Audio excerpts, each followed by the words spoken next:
¿Cuál es la función a la hora de recaudar impuestos del Estado? A la hora de recaudar impuestos... Redistribuir la riqueza. Tú lo que me estás preguntando es cuál es el fin de los impuestos. Sí. Vale. Te explico. Y luego te voy a dar mi opinión real. En principio, nosotros explicamos en economía o yo explico en economía, vaya a ser que alguno no lo explique. ¿Cuál es el único mecanismo, herramienta, sistema, lugar físico no, donde dos individuos, uno que ofrece algo y otro que lo demanda, pueden ponerse de acuerdo? El mercado. Hipotéticamente, en el mercado, tú llegas a un acuerdo en precio y cantidad con otro individuo. Imaginemos que solo hay dos. Ese punto, si el acuerdo maximiza el bienestar de ambos, es el punto de equilibrio. Esto desde el punto de vista de la teoría clásica. Y dices, vale, pues sí, la oferta además tiene una pendiente positiva, la demanda tiene una pendiente negativa, tú teorizas y esto funciona. ¿Qué ocurre? Que a lo largo de la historia ha habido una serie de economistas que han detectado al menos 4 motivos por los cuales el mercado puede que no funcione tan bien como creemos. Te explico. Luego te voy a dar mi opinión. Repito, te estoy explicando del principio al final. ¿Cuáles son estos motivos? La posible existencia de externalidades negativas de consumo o de producción. Externalidad negativa de consumo. Yo estoy aquí fumando y estoy perjudicando tu salud. Claro. ¿Qué tengo que hacer? Poner un impuesto al tabaco. ¿Para qué?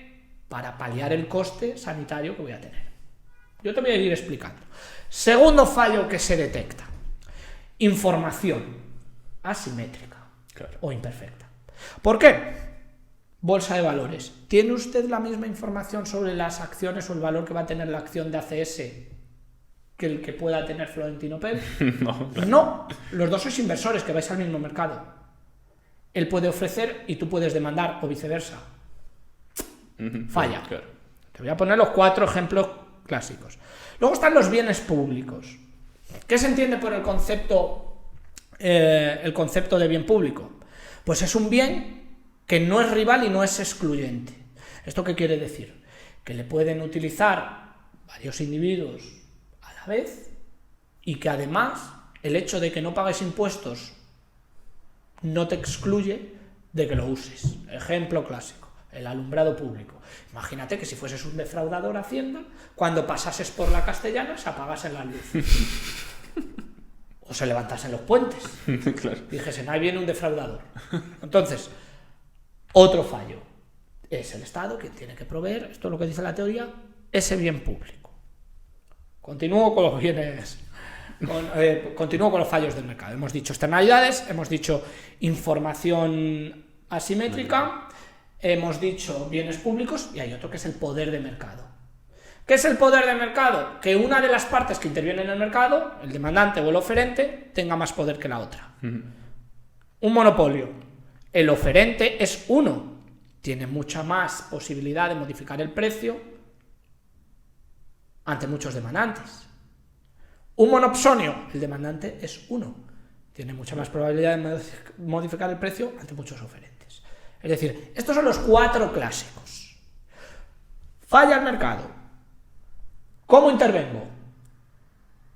¿Cómo nace el Estado? El Estado tiene que nacer en base al pecunio. ¿Y qué se realiza? En este caso, el establecimiento de un impuesto. Que ahora hablaremos de esto. ¿Qué es establecer un impuesto? Teóricamente. Continúo con teoría, luego te doy mi opinión que te va a divertir mucho más que esto. Pero esto es una clase rápida. Tú estableces un impuesto sobre esa oferta y esa demanda.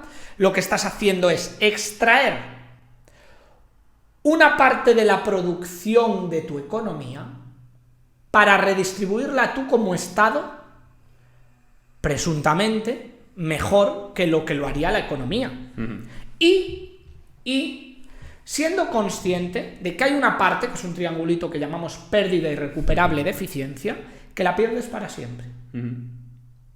Es decir, te comes una parte del pastel a sabiendas que pierdes una parte del pastel porque dices que esa parte del pastel que tú te comes Cuando o que la tú te cagues. coges, o que tú te coges, la redistribuyes mejor.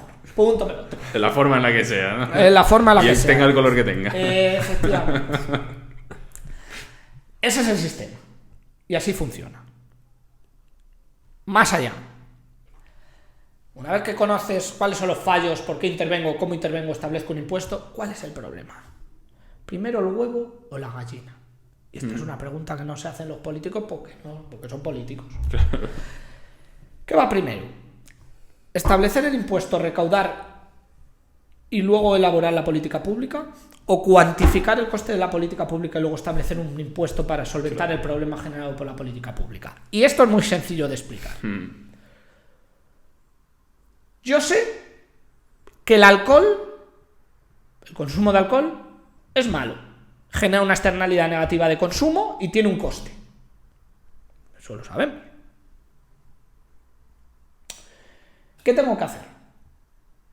Diseñar un impuesto tal que la cuantía recaudada por ese impuesto, no por el conjunto de los impuestos, por ese impuesto, recupere el coste causado a nivel social o económico por el consumo de alcohol. ¿Cuál es el problema?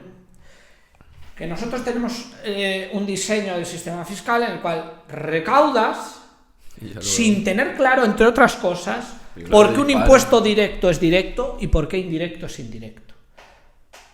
Tú no puedes utilizar impuestos que tienen por naturaleza el objetivo de redistribuir la renta para paliar una externalidad negativa.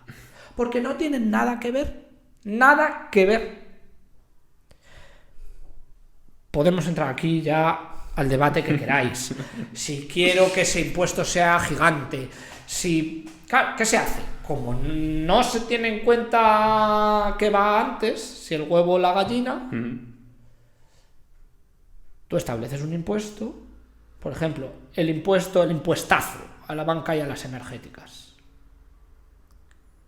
¿Qué corrige? Claro. ¿Qué corrige? Claro. ¿Qué grava? ¿Cuál es el hecho imponible? ¿Qué grava? Yo lo pregunto todo el tiempo. Es decir, ¿estamos grabando con un impuesto a las energéticas y a la banca? Y esto, vamos, es que es de IO. ¿Estamos grabando la renta o la producción, en este caso, generada por esas sociedades? Sí. ¿La vas a redistribuir mejor? No lo sé. ¿Para qué lo grabas? Claro, ¿qué fallo de mercado estás tratando de solventar? Porque que lo hagas partiendo de la base de que el Estado existe. No, porque tú cuando grabas la renta de las empresas o con el impuesto sobre sociedades o el impuesto sobre la renta de las personas físicas lo tienes claro.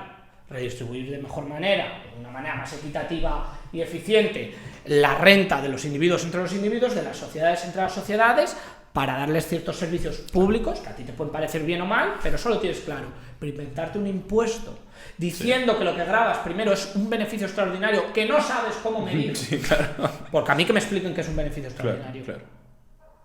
Que tú vinculas con una situación determinada. Sí, además, ¿cuál es el beneficio extraordinario de un banco? O sea, que un banco tiene mucho volumen, pero ¿cuál es el margen? No, pero del vamos banco? a ver, que se dejen de tonterías. Usted está grabando la misma base que el impuesto de sociedades. Claro. Y hay un problema de doble imposición. Y usted lo sabe, porque si no, no lo llamaría prestación. Claro. Entonces, a mí cuando me preguntan, ¿está usted de acuerdo con los impuestos? Con ese no. Radicalmente.